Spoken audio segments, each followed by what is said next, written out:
શું મહારાજાને ભારત રત્ન આપીને ક્ષત્રિય સમાજનો સોદો તો કરવામાં નથી આવી રહ્યો ને? તો આ પ્રશ્ન ક્ષત્રિય સમાજનું ધ્યાન દોરવા માંગુ છું. આપ જાગૃત રહ્યો. બાપુ વડીલ છે, વડીલને માન સન્માન અપાય, પણ વડીલ પણ જ્યારે ખોટું કરે ને, યુવાનોને એટલી શક્તિ હોવી જોઈએ ને, નિડર હોવું જોઈએ કે સામે આવીને કહો આ ખોટી વાત છે.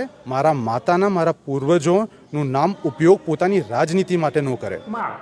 સાથીઓ, ભાવનગરના મહારાજા કૃષ્ણકુમારસિંહજી ગોહિલ, જેમણે આઝાદ ભારતની રચના કરવા માટે ભારતને પોતાનું રજવાડું સમર્પિત કરી દીધું, ભાવનગરના મહારાજાની આ જે દિલદારી હતી એ ઇતિહાસના પન્ને નોંધાઈ ગઈ છે અને ઇતિહાસના પન્ને આ મહારાજા અમર થઈ ગયા છે. એ મહારાજાને ભારત રત્ન જેવો એવોર્ડ મળે, એવોર્ડની માંગ સાથે અને ક્ષત્રિય સમાજને એક કરવાના ઈરાદાની વાત સાથે એક મંચ ઉપર લાવવાનો પ્રયાસ થયો.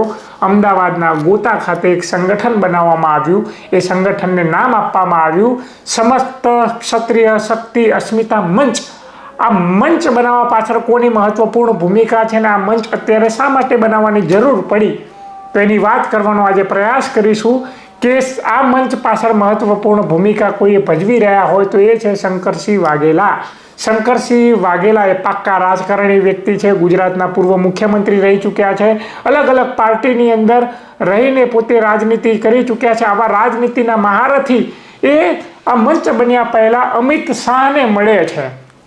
એક મહિના પહેલા અમિત શાહ સાથે ગાંધીનગરમાં એમની મુલાકાત થાય છે. એક મહિના પછી આ સંગઠનનું નિર્માણ થાય છે અને આ સંગઠનની અંદર જે શંકરસિંહ વાઘેલાના જે પ્રયાસો છે એને લઈને અત્યારે જે ક્ષત્રિય સમાજના જાગૃત યુવાનો એક શંકા સેવી રહ્યા છે કે ક્યાંય ને ક્યાંય આ જે નવું સંગઠન બની રહ્યું છે એ ભાજપથી પ્રેરિત તો નથી ને?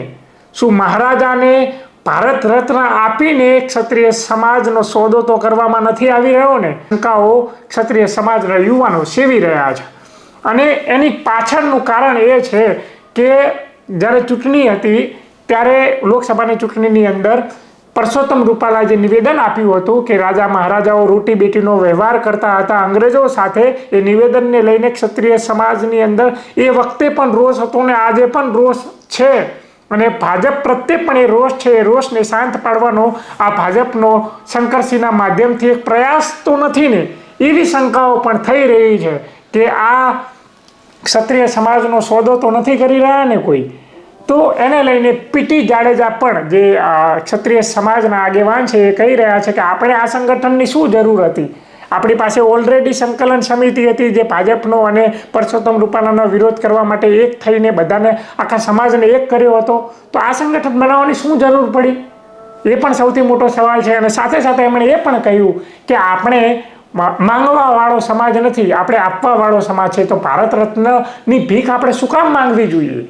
સાથે સાથે ભાવનગરના મહારાજા કૃષ્ણકુમારસિંહજીના વંશજ જયવીરરાજસિંહ ગોહિલે પણ પોતાની વાત મૂકી. એમણે કહ્યું કે શંકરસિંહ વાઘેલા મારી પાસે પ્રપોઝલ લઈને આવ્યા હતા જ્યારે અમારા પરિવારની અંદર એક વ્યક્તિનું અવસાન થયું હતું અને એવા સમયે આ શંકરસિંહ વાઘેલાએ મારી પાસે આવી વાત કરી કે આપણે એક સંગઠન બનાવવું જોઈએ. આ સંગઠન આરએસએસ જેવું હોવું જોઈએ, એ પોલિટિકલ હોવું જોઈએ.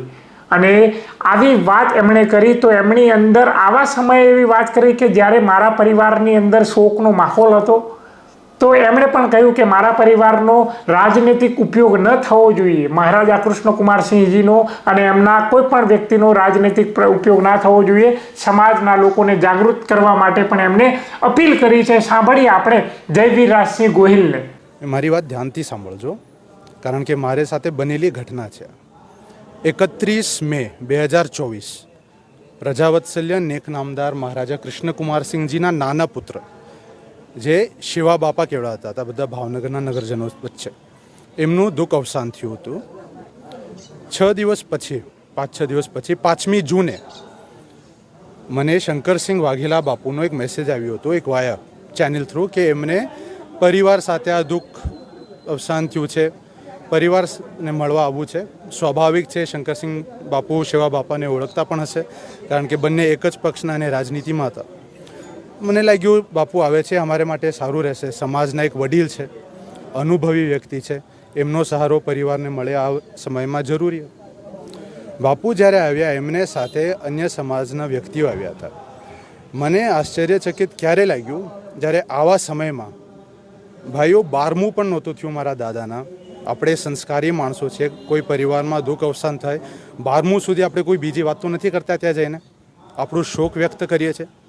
ત્યારે 5મી જૂને 4:15 વાગે નીલમબાગ પેલેસ હોટેલ બાપુ આવ્યા હતા અને આ જ સમિતિની વાત અને પદના પ્રમુખ સ્થાને મને જયવી રાજસિંહજી ગોહિલને બેસાડવાની વાત મારે સાથે કરી હતી. ત્યારે મેં બાપુને સામેથી પૂછ્યું હતું કે આનું કારણ શું છે, કારણ કે અમે બધા અત્યારે શોકમાં છે, અત્યારે દુઃખથી ગુજરીએ છીએ.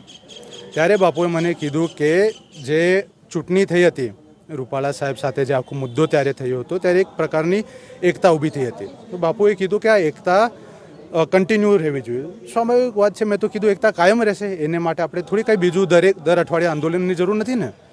બાપુએ કીધું ના, કે આ એક પોલિટિકલ, એટલે કે પોલિટિક્સથી ડાયરેક્ટલી સંકળાયેલી બોડી નહીં રહે, પણ જેમ આપ કહો કે ભારતીય જનતા પાર્ટીની માત્ર સંસ્થા RSS છે, એવી એક સંસ્થા એ ઊભી કરવા માંગે છે અને મને લઈને યુવાનોને જોડાવા માંગે છે. મારા મનમાં 2 પ્રશ્ન મને હેરાન કરતા હતા કે આવા દુઃખ અવસાન થયું છે મારા પરિવારના સદસ્યને, અને આ સમાજના જ એટલા વડીલ વ્યક્તિને આટલા સિદ્ધાંતો અને વિવેક નથી કે આ જગ્યામાં આવીને આવી વાતો ન કરાય. અત્યારે બીજું જે પ્રશ્ન ઊભો થાય કે મેં જ્યારે સ્પષ્ટ કીધું કે હું કોઈ દિવસ સમાજને રાજકારણ માટે ઉપયોગ નહીં કરું. રાજકારણમાં આવવાના મુદ્દા ભાવનગર જિલ્લાની અન્ય શૈક્ષણિક સુવિધાઓ, આર્થિક પરિસ્થિતિ, અન્ય એવા મુદ્દાઓ છે જે ડિસ્ટ્રિક્ટ અને સિટી રિલેટેડ છે. વાત ત્યાં પૂરી થઈ ગઈ. એ પછી એમને જે પદ આપ્યું નેકનામદાર મહારાજા સાહેબને, 20મી તારીખે કાર્યક્રમ થયું, એ થઈ ગયું. હવે મૂળ પ્રશ્ન હું મારા ક્ષત્રિય ભાઈઓને મીડિયાથી પૂછવા માગું છું અને કહેવા માગું છું. એક, કે મેં જે પોસ્ટ મૂકી એ મારા પિતાના સમર્થન માટે મૂકી હતી, એના સપોર્ટ માટે, કે કોઈ મારા પિતાના, મારા માતાના, મારા પૂર્વજોનું નામ ઉપયોગ પોતાની રાજનીતિ માટે ન કરે. અને છેલ્લી વાત એક પ્રશ્નથી હું ફિનિશ કરીશ, અને આપ પોતે વિચારજો કે 20 તારીખના કાર્યક્રમમાં અગર ભાવનગર રાજવી પરિવારના પ્રજાવત્સલ્ય નેક નામદાર મહારાજા કૃષ્ણકુમારસિંહજીના કોઈ પણ વંશ ત્યાં હાજર ન હોત, મહારાજા કૃષ્ણકુમારસિંહજીને ભારત રત્નની વાત કરવાની ત્યાં ડિસિશન ન લીધું હોત, તો આ સમિતિનું શું અસ્તિત્વ હોત? ભાવનગર રાજવી પરિવારનું નામ એ સમિતિથી 2 મિનિટ માટે આપ કાઢી દો અને પોતાને પૂછી લ્યો, આપ મીડિયાના ભાઈઓ અને બહેનો પોતે ત્યાં જતા? તો આ પ્રશ્ન ક્ષત્રિય સમાજનું હું ધ્યાન દોરવા માંગુ છું. આપ જાગૃત રહ્યો. બાપુ વડીલ છે, વડીલને માન સન્માન અપાય, પણ વડીલ પણ જ્યારે ખોટું કરે ને, યુવાનોને એટલી શક્તિ હોવી જોઈએ ને નિડર હોવું જોઈએ કે સામે આવીને કહો આ ખોટી વાત છે. મારા માતા, મારા પિતા, મારા પૂર્વજોને હું કોઈ દિવસ આપ એમને ઉપયોગ નહીં કરી શકો રાજકારણ માટે, અને કોશિશ કરશો તો હું એકલો ભલે